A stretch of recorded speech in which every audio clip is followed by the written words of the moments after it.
What's up for a continue talking about the Great Depression.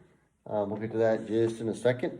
I hope everybody's doing well on this cold Tuesday morning. It got down about 26 degrees. May get up to about 50 today.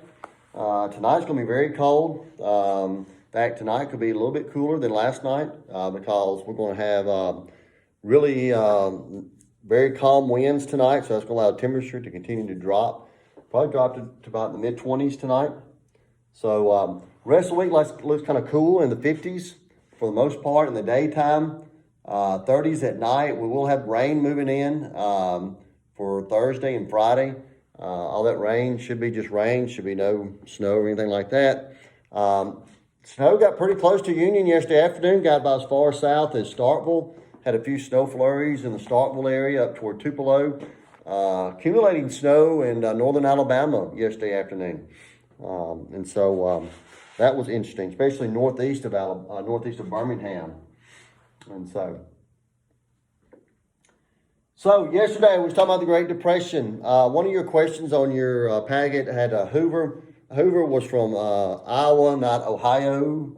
So that was my bad. And so you can circle, put Iowa in there.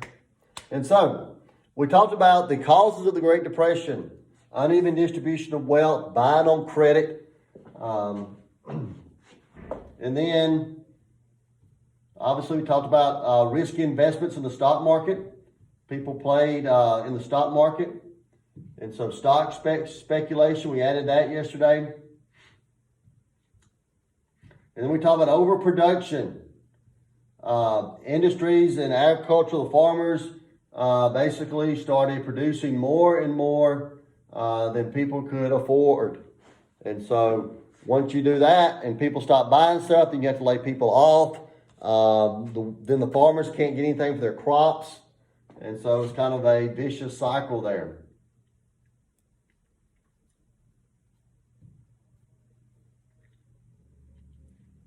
And then obviously you had Black Friday, October 29th, when the stock market pretty much crashed.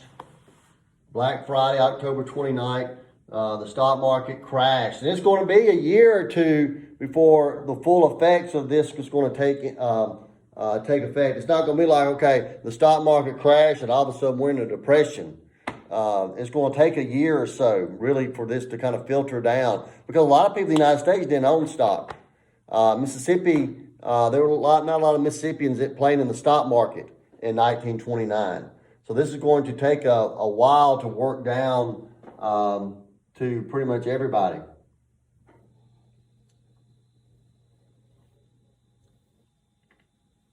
But eventually, you have a run on banks. So the banks had their money in the stock market. Okay? The banks had their money in the stock market. And so they lost their money.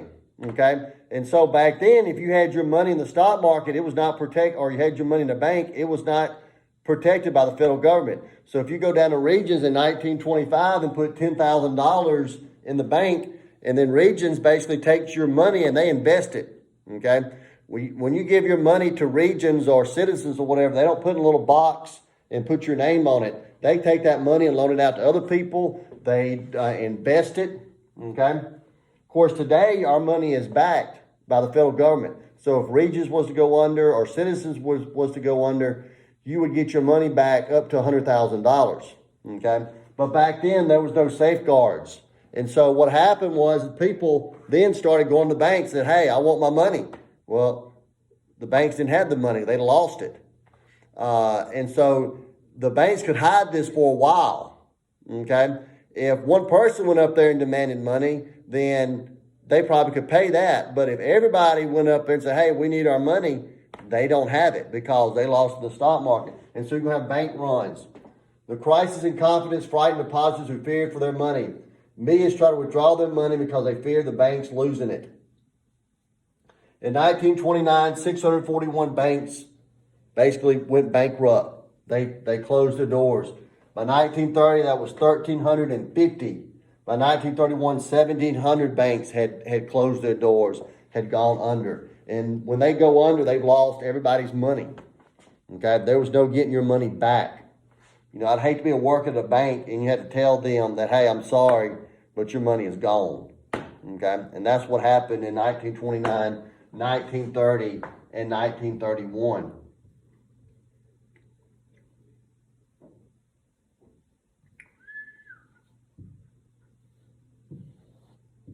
And so, all these are causes of the Depression. Agricultural overproduction. We'll talk more about the Dust Bowl later on. Uneven distribution of wealth. Buying on credit. Stock speculation. And then you had the banks collapse. All these contributed to the Great Depression.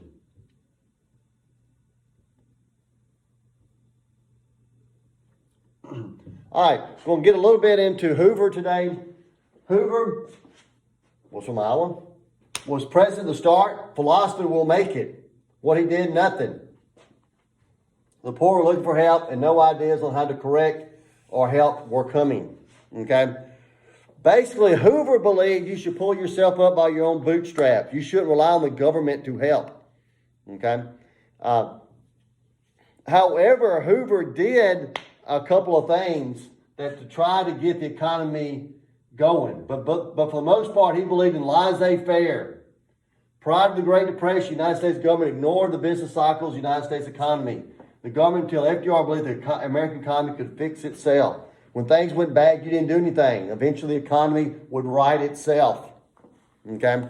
The economy would fix itself.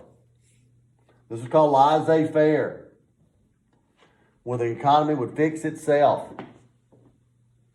The government kind of stayed out of the business affairs of the American people.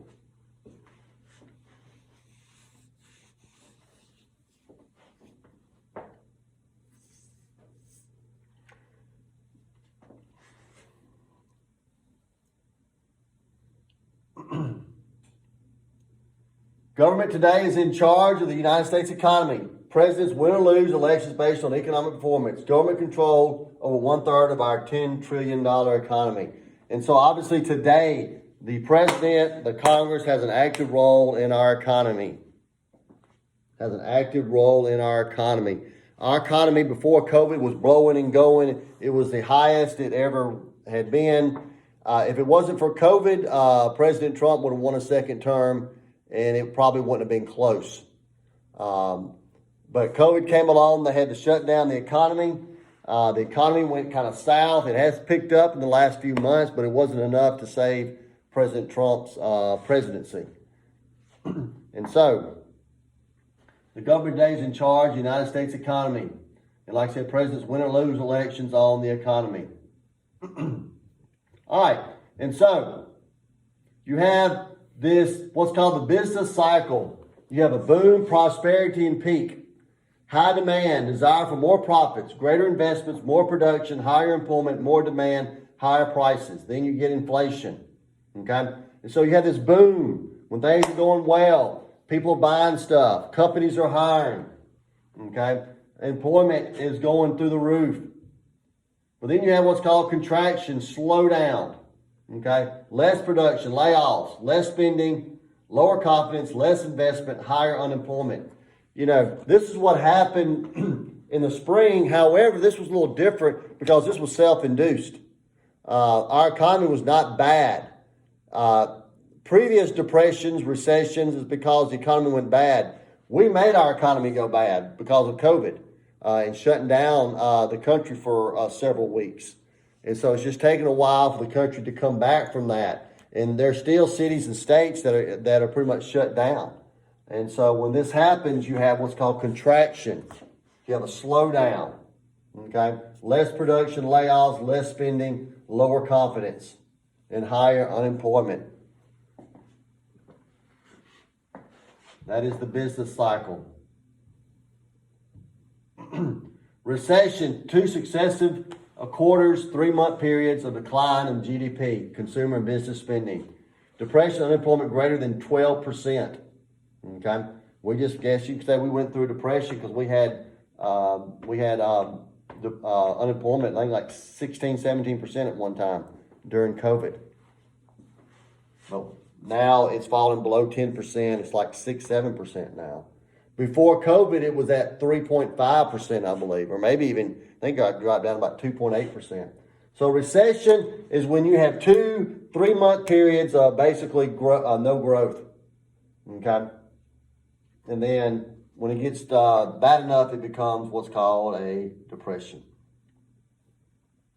And then you have expansion, recovery, higher demand, surplus reduction, more production, recall of workers, more purchasing, increased investment, economic growth.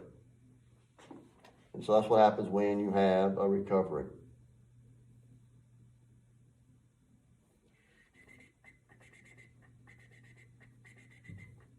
All right. And so tomorrow we'll look at what exactly Hoover did, what he tried to do with the Great Depression. Pretty much whatever he did just wasn't quite enough.